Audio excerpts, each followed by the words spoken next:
India block की बैठक में 5 मुद्दों पर बनी सहमति। खड़गे का केंद्र पर हमला, संसद में उठेंगे बड़े सवाल। विपक्ष हुआ एकजुट, शिक्षा मंत्री के इस्तीफे की मांग दोहराई गई।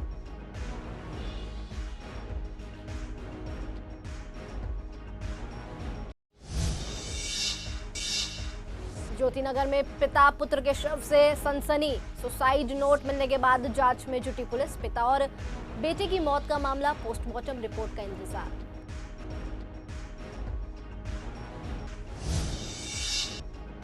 दिल्ली में प्रदूषण कम करने के लिए बड़ी योजना मंजूर। पुराने ट्रक बस बदलने पर मिलेगा सरकार को फायदा। मोदी कैबिनेट का बड़ा फैसला, स्वच्छ परिवहन को बढ़ावा।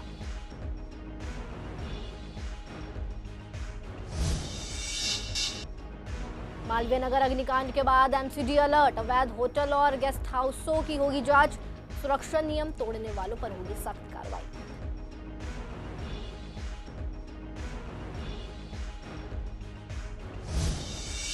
नमस्कार, स्वागत है आपका सीसीएन डिजिटल में। मैं हूं आपके साथ इशिका गुप्ता। रुख करते हैं शाम की बड़ी खबरों की तरफ और सबसे पहले बुलेटिन में बात करेंगे इंडिया ब्लॉक गठबंधन की। जी हां, नई दिल्ली में सोमवार को इंडिया ब्लॉक की महत्वपूर्ण बैठक आयोजित की गई, जिसमें विपक्षी दलों ने कई राष्ट्रीय मुद्दों पर साझा रणनीति की चर्चा की। बैठक के बाद कांग्रेस अध्यक्ष मल्लिकार्जुन खड़गे ने कहा कि गठबंधन 5 प्रमुख मुद्दों पर सहमत हुआ है और इन्हें संसद से लेकर जनता के बीच मजबूती से उठाया जाएगा। खड़गे ने केंद्र सरकार पर निशाना साधते हुए आरोप लगाया कि देश की विदेश नीति कमजोर है, लोकतांत्रिक संस्थाओं पर दबाव बढ़ रहा है और करोड़ों लोगों को मतदान का अधिकार छीना जा रहा है। उन्होंने इन विषयों पर सभी राजनीतिक दलों की बैठक बुलाने की मांग की है। बैठक में शिक्षा व्यवस्था और परीक्षा संबंधी मुद्दों पर भी प्रमुखता से बात की गई। विपक्ष ने केंद्रीय शिक्षा मंत्री धर्मेंद्र प्रधान के इस्तीफे की मांग दोहराई और कहा कि छात्रों के भविष्य से जुड़े मामले में जवाबदेही तय होनी चाहिए। बैठक में राहुल गांधी से लेकर ममता बनर्जी, अखिलेश यादव समेत कई वरिष्ठ विपक्षी नेता मौजूद रहे। लोकसभा चुनाव 2024 के बाद ये इंडिया गठबंधन की पहली औपचारिक बैठक मानी जा रही है। विपक्ष के संसद में आगामी सत्र में इन मुद्दों को जोरदार तरीके से उठाने और सरकार को जवाबदेह बनाने का संकल्प दोहराया गया है। ये सहमति बनी कि एसआईआर, मतदाता सूची में हेरफेर तथा चुनाव की निष्पक्षता पर उठे गंभीर प्रश्नों के संबंध में भारत के माननीय मुख्य न्यायाधीश को एक पत्र भेजा जाएगा। ये पत्र शीघ्र ही उन्हें सौंपा जाएगा। दूसरा मुद्दा, लाखों विद्यार्थियों को प्रभावित करने वाले अनेक गंभीर मुद्दों की स्थिति को देखते हुए ये सर्वसम्मति से निर्णय लिया गया कि शिक्षा मंत्री को तत्काल इस्तीफे की हम मांग कर रहे हैं, वो इस्तीफा देना चाहिए, क्योंकि उनके कार्यकाल में नीट और सीबीएसई परीक्षाओं में शामिल लाखों युवकों के साथ विश्वासघात हुआ है। आज लाखों युवा आज रास्तों पे खड़े हुए हैं। तीसरा, वर्तमान गंभीर आर्थिक स्थिति, बढ़ती बेरोजगारी, महंगाई, एट्रोसिटीज और किसानों के मुद्दों को हम उठाते रहेंगे और जन सरोकारों से जुड़े अन्य महत्वपूर्ण मुद्दों पर भी हम चर्चा किए हैं। उसको केंद्र सरकार के तत्काल सर्वदलीय बैठक बुलाना चाहिए और सर्वदलीय बैठक अगर बुलाएंगे तो इस सारे मुद्दों को हम उनके सामने रखेंगे। दिल्ली के ज्योतिनगर इलाके में शनिवार सुबह उस समय सनसनी फैल गई जब एक कमरे से पिता और बेटे के शव को बरामद किया गया। घटना की सूचना मिलते ही पुलिस मौके पर पहुंची और जांच शुरू की गई। पुलिस के अनुसार मृतकों की पहचान प्रवीण और उसके बेटे के रूप में हुई है। मौके की तलाशी के दौरान पुलिस को प्रवीण की जेब से एक सुसाइड नोट मिला है। प्रारंभिक जानकारी के अनुसार नोट में उसने अपनी और बेटे की मौत के लिए पत्नी को जिम्मेदार ठहराया। जांच के दौरान पुलिस को आशंका है कि प्रवीण ने पहले अपने बेटे की हत्या की और बाद में खुद फंदा लगाकर आत्महत्या कर ली। हालांकि पुलिस ने स्पष्ट किया है कि मौत के वास्तविक कारणों की पुष्टि पोस्टमार्टम रिपोर्ट आने के बाद ही होगी। फिलहाल पुलिस सभी पहलुओं को ध्यान में रखकर मामले की जांच कर रही है। परिजनों और संबंधित लोगों से पूछताछ की जा रही है ताकि घटना के पीछे की परिस्थितियों का पता लगाया जा सके। इस घटना के बाद इलाके में शोक और चर्चा का माहौल है, जबकि पुलिस मामले की हर एंगल से जांच में जुट गई है। उत्तर पूर्वी दिल्ली के छज्जूपुर इलाके में बाप बेटे ने सुसाइड का मामला सामने आया, जिसके बाद पुलिस ने शव को कब्जे में लेकर दोनों का पोस्टमार्टम करके परिवार को सौंप दिया। इस पूरे मामले में पुलिस हर एंगल से जांच कर रही है, आखिरकार बाप बेटे ने सुसाइड क्यों की।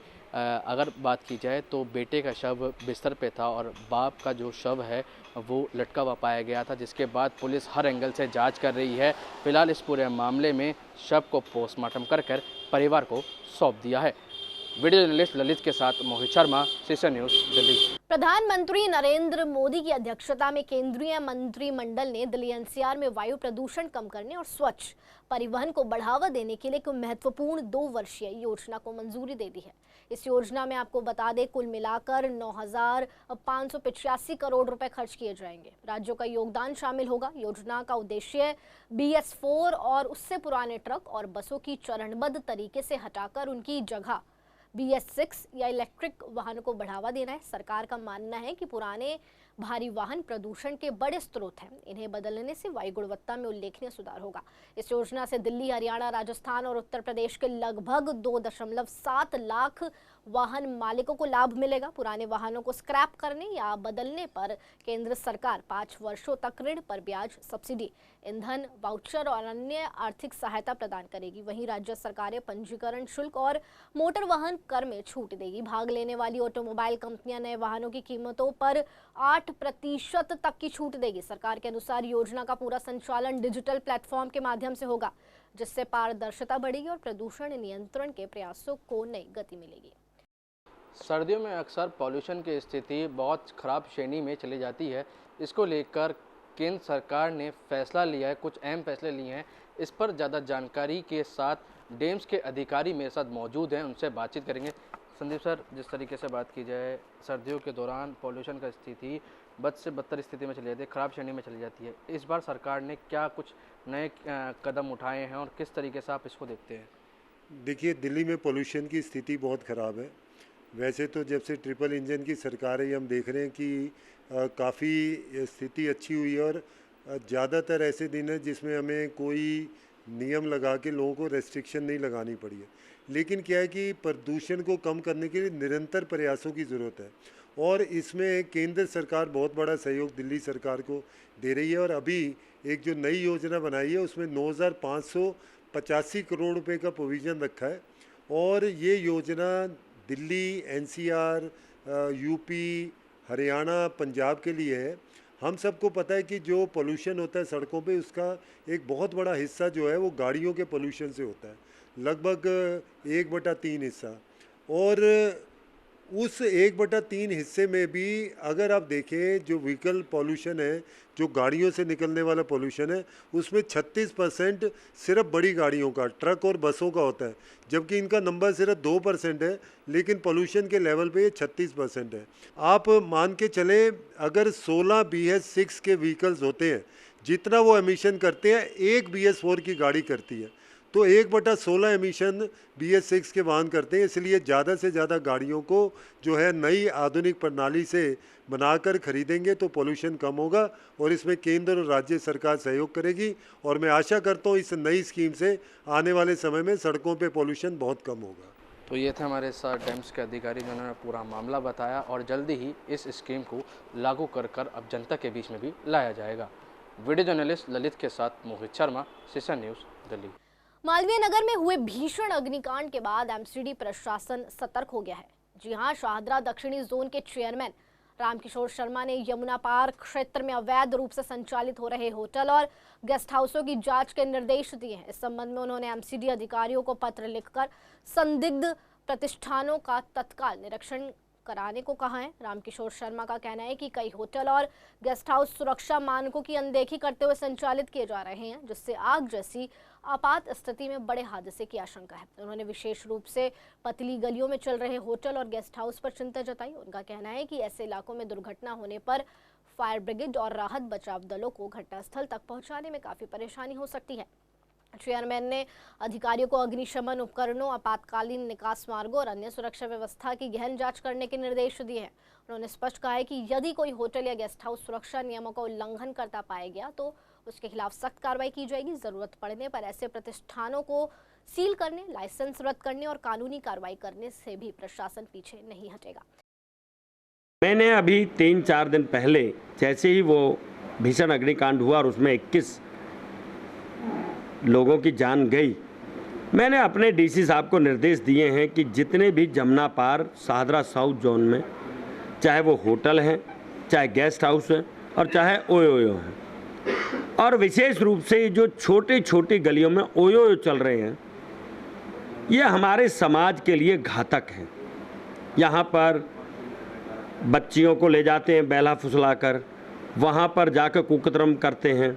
तो मैं ये कहता हूँ सख्त कार्रवाई होनी चाहिए, इसके मैंने निर्देश दिए हैं।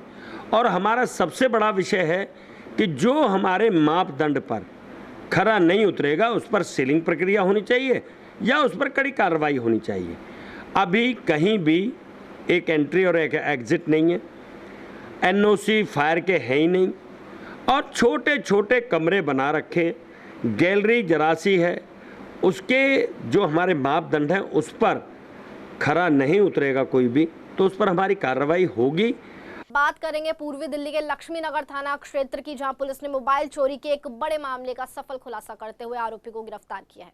पुलिस ने आरोपी के कब्जे से चोरी किया गया मोबाइल फोन बरामद किया है। पुलिस के मुताबिक 4 जून को एक घर से Samsung Galaxy F23 mobile phone चोरी होने की शिकायत मिली थी। शिकायत के आधार पर यह FIR दर्ज कर मामले की जांच शुरू की गई।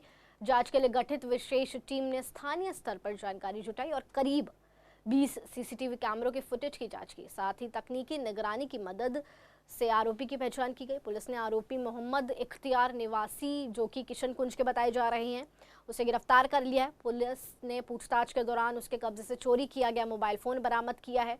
पुलिस के अनुसार आरोपी पेंटिंग का काम करता है, पहले भी चोरी के कई मामलों में शामिल रह चुका है। आरोपी की गिरफ्तारी और मोबाइल की बरामदगी के साथ पुलिस ने इस मामले को सुलझाने का दावा किया है। फिलहाल पुलिस आरोपी से पूछताछ कर रही है और मामले की आगे जांच जारी है। पूर्वी दिल्ली के गाजीपुर इलाके में बुनियादी सुविधाओं की खराब हालत से स्थानीय लोग परेशान हैं। क्षेत्र में टूटी सड़कें, जलभराव, गंदगी और जाम नालियों की समस्या लंबे समय से है। जमीनी पड़ताल के दौरान कई जगह सड़कें क्षतिग्रस्त मिली। जगह जगह बने गड्ढों के कारण राहगीरों और वाहन चालकों को परेशानी का सामना करना पड़ा। वहीं विनोद नगर मेट्रो डिपो के पास गंदा पानी जमा होने से बदबू फैल रही है। स्थानीय लोगों का कहना है कि इससे मच्छरों का प्रकोप बढ़ रहा है और बीमारियों का खतरा भी बना हुआ है। गाजीपुर डेयरी फार्म के आसपास की बात करें तो फैली गंदगी भी लोगों के लिए बड़ी समस्या है। लोगों का कहना है कि एक तरफ स्वच्छता अभियान चलाया जाता है, वहीं दूसरी तरफ इलाके की ये बदहाल स्थिति प्रशासनिक दावों पर सवाल खड़े कर रही है। Delhi traffic police wrong side वाहन चलाने वालों के खिलाफ सख्त कार्रवाई कर रही है, लेकिन यमुना पार के कई इलाकों में इसका खास असर नहीं दिख रहा है। दिल्ली देहरादून एक्सप्रेसवे, NH9, खजूरी विकास मार्ग और स्वामी दयानंद मार्ग पर कई वाहन चालक खुलेआम यातायात नियमों का उल्लंघन करते नजर आए। जमीनी पड़ताल के दौरान लोग बेखौफ होकर गलत दिशा में वाहन चलाते और रेड लाइट जंप करते दिखे। स्थानीय लोगों का कहना है कि ट्रैफिक पुलिस समय समय पर कार्रवाई करती है, लेकिन कई चालक नियमों का पालन नहीं करते। बिना हेलमेट वाहन चालन, रेड लाइट तोड़ना और रॉन्ग साइड से आना आम बात बन गई है। लोगों का कहना है कि ऐसी लापरवाही से हादसों का खतरा बढ़ता है। उनका मानना है कि सख्त कार्रवाई के साथ साथ लोगों को यातायात नियमों के प्रति जागरूक करना बेहद जरूरी है ताकि सड़कें सुरक्षित रहें।